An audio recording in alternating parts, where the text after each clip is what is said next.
It's time for your KC's inspiration. I want you guys to go with me back to Proverbs chapter 30. Proverbs chapter 30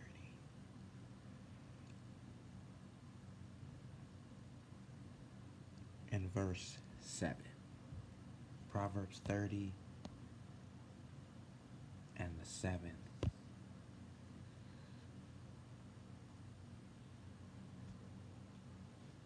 verse. Proverbs 30 and 7. I'm going to try and do this quickly just on the basis of my time tonight. I'm going to try and do this quickly. Proverbs 30 and 7.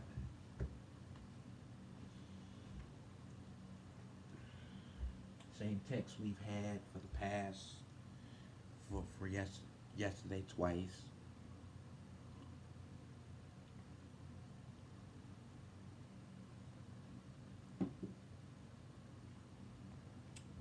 Once again, if you need to check this out, you can go to both our Facebook page where part 1 is located.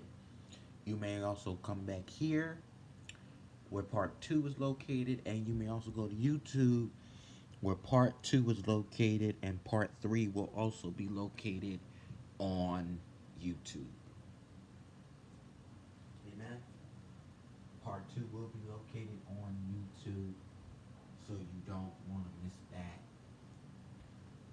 The part 1 to this message. If you have Proverbs 30 and 7, please indicate by shouting amen.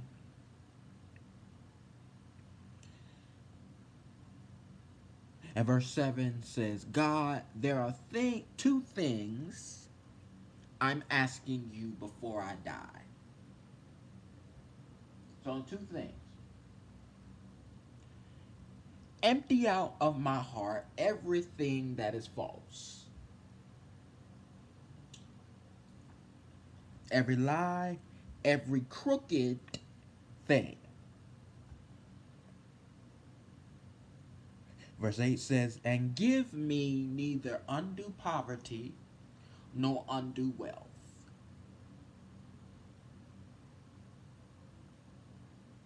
Give me poverty nor undue wealth.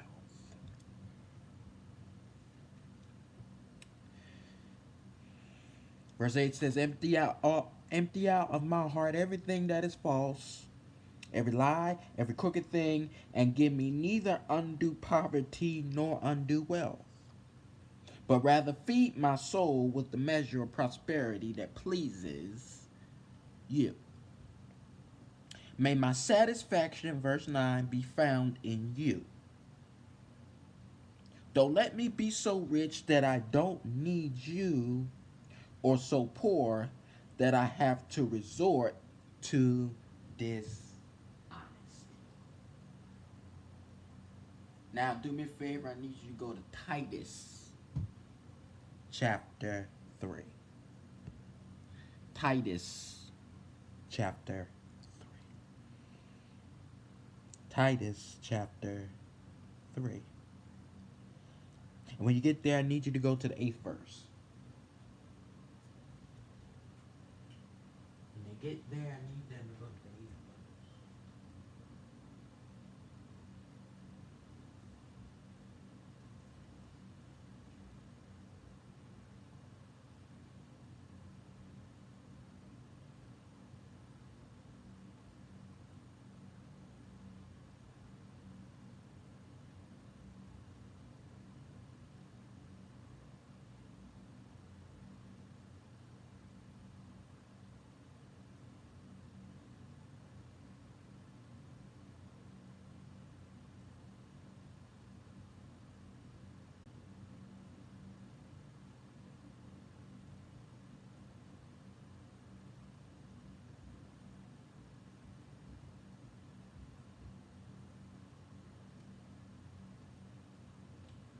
Titus chapter 3. Titus chapter 3. Titus chapter 3.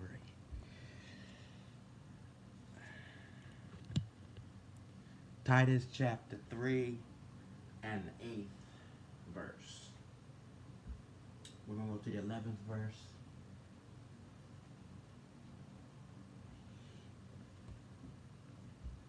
And it reads, starting at the 8th verse, and it reads as thus. How true and faithful in this message. I want you to especially emphasize these truths so that those who believe in God will be careful to devote themselves to doing good work. It's always beautiful and profitable for believers to do good works. But avoid useless controversies, genealogies, pointless quarrels, and arguments over the law, which will get you where? Verse 10. After a first and second warning, have nothing more to do with a divisive person who refuses to be corrected. For you know that such a one is entwined with his sin and stands self-condemned. So far, the scriptures. Father, it's the interest of thy word that bringeth life and light through the glorious and matchless gospel of Jesus Christ. Let the people be blessed by thee, but never impressed by me, caused by the revelation of thy word to see you more clearly, to follow you more nearly, to hear you more dearly, to love you more clearly. Now let the words of my mouth and the meditation that is upon my heart, let it be acceptable in your sight, thy strength, thy redeemer. And every glad heart said amen.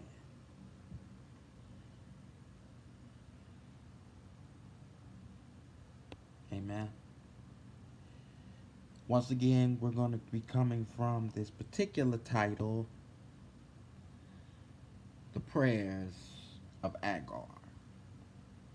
This is a part 3, and this is even the conclusion to my message. The Prayers of Agar. Tomorrow I want to go over something a little bit different. I want to get us to our lesson on Friday.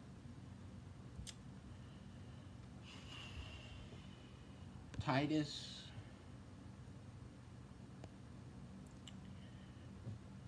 3. It says, how true and faithful is this message? I want you to especially emphasize these truths. For just a few moments, I want us to not only consider the title of the Prayers of Agar, but I want us to consider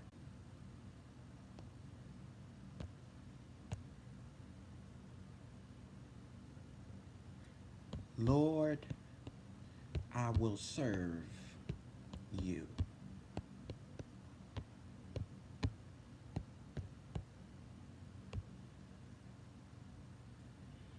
Lord, I will serve you. Just a few moments, I want us to consider this. Lord, I will serve you.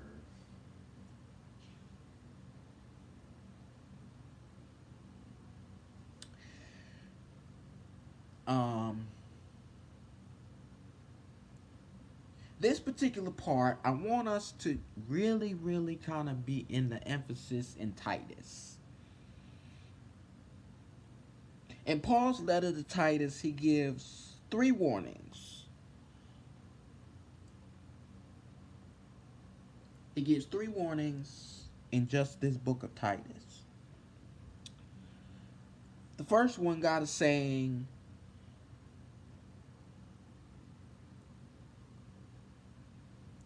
that we must press the issues, pastors, leaders, of good deeds. You always hear a good deed goes unnoticed. But I must press the issue of good deeds with all those in my care. As pastors and leaders, one of the things we learned yesterday was that a pastor has a duty, an assignment to help someone. Let me assure you that we are not saved by deeds, and then the failure to devote ourselves to do good deeds for God in no way jeopardizes our salvation. Let me help y'all for just a few moments here. But I need to stay here. See, we must insist that we do good deeds against all odds, regardless of circumstances, regardless of difficulties. I'm going to go ahead and say this, and again, I know a lot of you will not appreciate it. We have no right to stop doing good deeds because of trials or tribulations in our lives or the life of the church. In Ephesians chapter 2 and verse 10, God tells us that he ordained us to do good deeds. Doing a good deed, if I was ordained to do it, I would have done it. Well, let me help you out. It is simple to me. Now, you see, it's simple to me. We just decide not to do them. We say, Lord, I will serve you